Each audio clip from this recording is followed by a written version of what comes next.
Big TV భక్తి సమాచారం WhatsApp ఛానల్లో జాయిన్ అవ్వండి. అన్ని విశేషాలు ఎప్పటికప్పుడు తెలుసుకోండి. దేవలోకంలో బ్రహ్మగారి లోకంలో పరీక్ష పెట్టారట, భాగవతం ఎంత గొప్పది అని. ఒక త్రాసులో వాంగ్మయం అంతా పెట్టారటండి, అన్ని గ్రంథాలని పెట్టారట. భాగవత గ్రంథాన్ని అందులో పెట్టాలనుకుంటే వద్దులేండి, ఒక శ్లోకం వేద్దామని అలా వేసేటండి. ఒక్క చిన్న శ్లోకం వేస్తే అది అలా తూచి మిగతా అన్ని గ్రంథాలు పైకి లేచిపోయినాయటండి. త్రాసులో బరువు ఏదుంది? భాగవతంలో ఒక్క శ్లోకం అంత గొప్పది. లఘూన్యన్యాని జాతాని గౌరవేణ ఇదం మహత్. భాగవతంలో ఉన్న ఒక్క శ్లోకానికే అంత మాహాత్మ్యం ఉంటే మరి అన్ని శ్లోకాలకి ఇంకెంత గొప్పతనం చెప్పండి. అలాంటి భాగవతం పఠనాత్ శ్రవణాత్ సద్య వైకుంఠ ఫలదాయకం. భాగవతం విన్నా చదివినా వాళ్ళకి వైకుంఠాన్ని ఇస్తుంది. అలాంటిది సప్తాహేన శృతం చేతత్, 7 రోజులు కనుక ఈ కథను వింటే వాడికి కలిగే లాభం ఏమిటి? సర్వదా ముక్తిదాయకం. అన్ని రకాల వాడు బంధ విముక్తుడవుతాడు. వాడిని పట్టి పీడించే బాక్యంగా ఉండే బంధాలు తొలుగుతాయి, సంసార బంధం కూడా తొలుగుతుందండి. అంత గొప్పది శ్రీమద్ భాగవతం అని చెప్పారు. ఏమంటే అంత గొప్పది అంటున్నారు కదా, అసలేమిటి ఈ కథ యొక్క వైశిష్ట్యం అంటే అప్పుడు చెప్తున్నారు. ఒకసారి నారద భగవానుడు హిమాలయ పర్వతాలకు వెళ్ళాడు. ఇక్కడి నుంచి కథ వేగంగా చెప్పేస్తా. వెళ్ళినప్పుడు అక్కడ చాలా దీనంగా ఉన్నాడు నారదుడు. 4 సనత్ కుమారులు కనబడ్డారు. చూసి అడిగారట, నారద ఎందుకు ఇలా ఉన్నావు? ఏదో డబ్బు పోగొట్టుకున్న వాళ్ళ దుఃఖిస్తున్నావు, ఏమైంది అని అడిగితే అప్పుడు నారదుడు చెప్పాట, అయ్యా నేను అన్ని లోకాలు తిరిగా, త్రిలోక సంచారిని కదా. ఈ భూలోకం అన్ని లోకాల కంటే చాలా శ్రేష్టమైనది. ఎన్నో పుణ్యతీర్థాలు ఉన్నాయి, పుణ్యక్షేత్రాలు ఉన్నాయి. ఒకసారి చూద్దాం కదా అని వెళ్ళా. ఎక్కడ కూడా ధర్మం లేదు, తపస్సు లేదు, శౌచం లేదు. అందరూ కూడాను అన్నాన్ని అమ్ముకుని తిరుగుతున్నారు. అన్నాన్ని అమ్మకూడదు, హోటల్స్. నీళ్లు కూడా అమ్ముకుంటున్నాం ఇప్పుడు, దౌర్భాగ్యం. ఇంకొన్నాళ్ళకి పోతే గాలి కూడా అమ్మేవాళ్ళు వస్తారండి. ఇప్పుడు కూడా అమ్ముతున్నారు కదా ఆక్సిజన్. ఇలా తయారవుతుంది. అయ్యో, ఎక్కడ చూసినా సరే కన్యా విక్రయిణ లోభాత్, ఆడవాళ్ళని అమ్ముతున్నారండి. అయ్యయ్యో, ఏమిటి ఇలా ఉంది? ఎక్కడ చూసినా, ఏ క్షేత్రానికి వెళ్ళి చూసినా ఎవరిలో శౌచం లేదు. ఒక సన్యాసిని చూద్దామా, శౌచం లేదు. ఓ తపస్సంపన్నుడిని వెతుకుదామన్నా లేదు. కారణం ఏమిటి? కలి ప్రభావం. కలి అందరినీ ఆవరించేసింది. ఎక్కడ కూడా తట్టు. ఈ రోజుల్లో ఇప్పుడు ఇలాంటి కాలంలోనే, మరి ఆ రోజుల్లోనే అలా లేదండి. ఇప్పుడు ఈ రోజుల్లో ఎలా ఉంటుందో ఆలోచించాడు. పుణ్యతీర్థాలు కానీ అన్నీ కూడా పాడైపోయినాయి. అన్నిట్లో కూడా సంపాదన రతులు తయారైపోయారు. వేదాన్ని అమ్ముకునే వాళ్ళు బతికారు. వేదాన్ని అమ్ముకోవడం అంటే ఎదుటివాడికి మంచి జరగాలని చదివేవాడు కూడా ఏమిస్తావు, ఇంత ఇస్తా అంటేనే చదువుతాను, అదే పో అనే వాళ్ళు తయారైపోతున్నారు. అందుకని శివశూల అట్టశూల మహాశూల శివశూలా ద్విజాతయ, అన్నాన్ని నమ్ముకునేవాళ్ళు ఇలా అంతా ఉన్నారు అని చెప్పి వేదాన్ని నమ్ముకునే వాళ్ళు ఉన్నారు. కామిన్య, కాముకులై ఉండేటువంటి స్త్రీలు పురుషులు ఒకళ్ళేమిటి, ఎక్కడ చూసినా సరే ఉదరం భరిణో జీవాహ, పొట్టకూటి కోసమే తప్ప ఏం తినాలి అని ఆలోచిస్తాడు తప్ప ధర్మాన్ని ఎలా ఆచరించాలని ఎవరికీ ఉండదు. ఇలా ఉన్న సందర్భంలో, తిరుగుతున్న సందర్భంలో నేను అన్ని క్షేత్రాలు వెళ్ళి బృందావనం వెళ్ళా.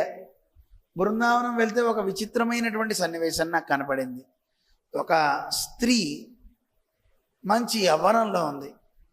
2 పురుషులు ముసలి వాళ్ళై పడి ఉన్నారు. వాళ్ళు ఏడుస్తూ ఉన్నారు. చుట్టూతో వందలాది మంది ఆడవాళ్ళంతా విసిరికర్రలతో విసురుతున్నారు. ఆవిడ రోధిస్తోంది. పిల్లలిద్దరినీ లేపుతోంది, లేవట్లేదు ఆ ముసలివాళ్ళని.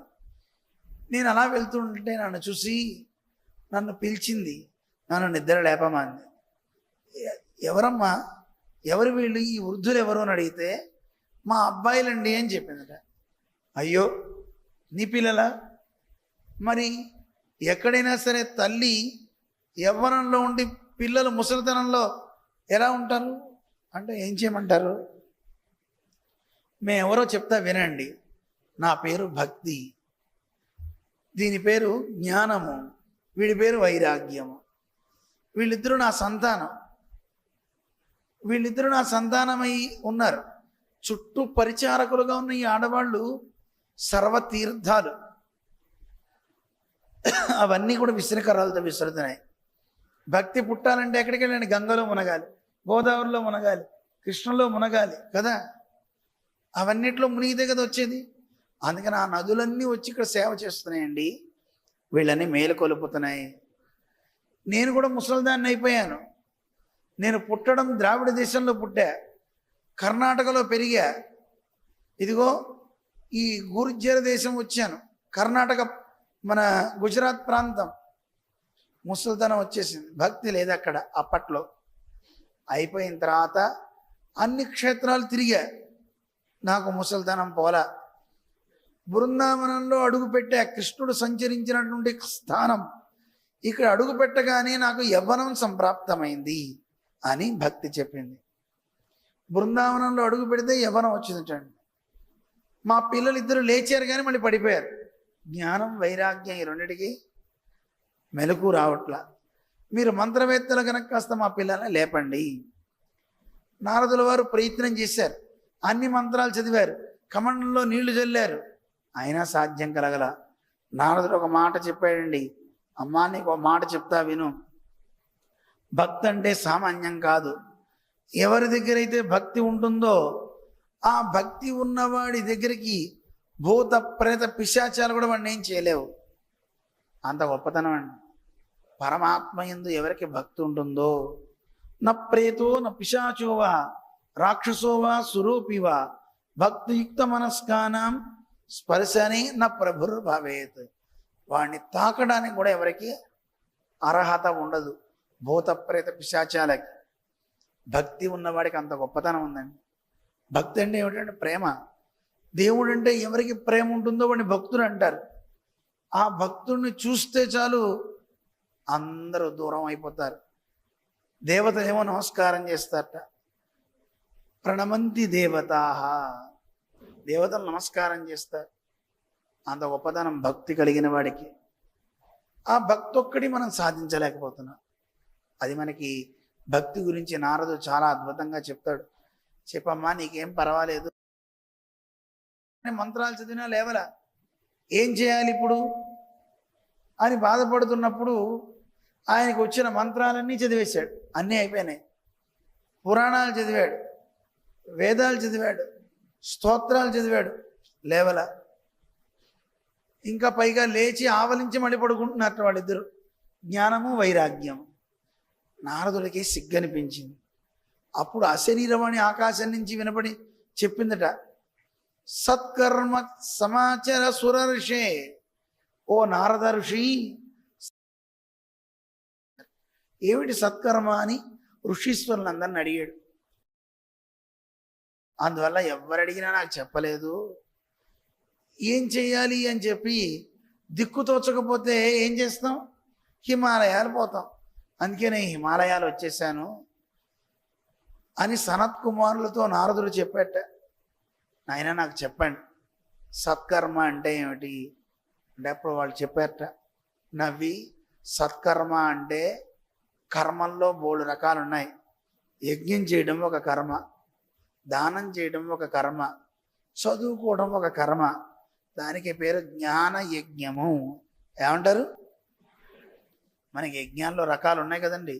ద్రవ్య యజ్ఞా, తపో యజ్ఞా, జ్ఞాన యజ్ఞాస్తథాపరా. కృష్ణుడు గీతలో చెప్పాడు. అన్నిట్లోకి గొప్ప యజ్ఞం ఏది అంటే జ్ఞాన యజ్ఞం. ఈ జ్ఞాన యజ్ఞాన్ని ఆచరించండి. ఏమిటి జ్ఞాన యజ్ఞం అంటే? అంటే వాళ్ళు చెప్పారు, నాయన ఈ కలియుగంలో మానవులంతా తరించాలంటే ఒకే ఒక యజ్ఞం. అది భాగవత సప్తాహం, ఇది వింటే మంచిది అని చెప్పారట. అప్పుడు నారదుడికి ఒక సందేహం కలిగింది. ఏమండి, సాక్షాత్తు వేదాన్నే నేను చదివా, రామాయణం చదివా, భారతం చదివా, గీత చదివా, ఇవన్నీ చదివినా లేవంది, భాగవతానికి ఏమిటి గొప్పతనం? అప్పుడు చెప్పారట వాళ్ళు, నువ్వు చెప్పింది నిజమే. ఒక చెట్టు దగ్గరికి వెళ్తే చెట్టులో ఉన్న విత్తనంలోంచి మొత్తం అంతా రసాయనం అంతా ఆ చెట్టులో ప్రతి అణువణువున రసం ఉంటుంది. మామిడి చెట్టు తీసుకోండి, దాని రసం చెట్టు అంతా ఉంటుంది, కానీ దాన్ని ఆస్వాదించాలంటే ఎక్కడ తింటాం చెప్పండి? చూసారా మీరు ఎంత తెలివిగలవాళ్ళు? ఆ మామిడిని ఆస్వాదించాలంటే చెట్టు బెరడును, ఆకును, వేరును తుంచితే తెలియదు. దేని తుంచాలి? పిందెనా పండునే? పండుని. ఆ పండు తినప్పుడు ఏం చెప్తారు? ఈ చెట్టు గొప్పదండి అంటారు. తిన్నదేమో మామిడి పండు. కీర్తి ఎవరికి వచ్చింది? చెట్టుకు వచ్చింది కదా. అలాగే వేదాలనేవి ఒక వృక్షం అయితే దాని సారమయ భాగవతం. అది ఎలాగో మళ్ళీ చెప్తా విను. మీరు చూడండి, పాలు తీసుకున్నారు, పాలని కాచిన తర్వాత తోడేస్తే ఏమవుతుంది? పెరుగుని చిరిగితే వచ్చేది ఏమిటి?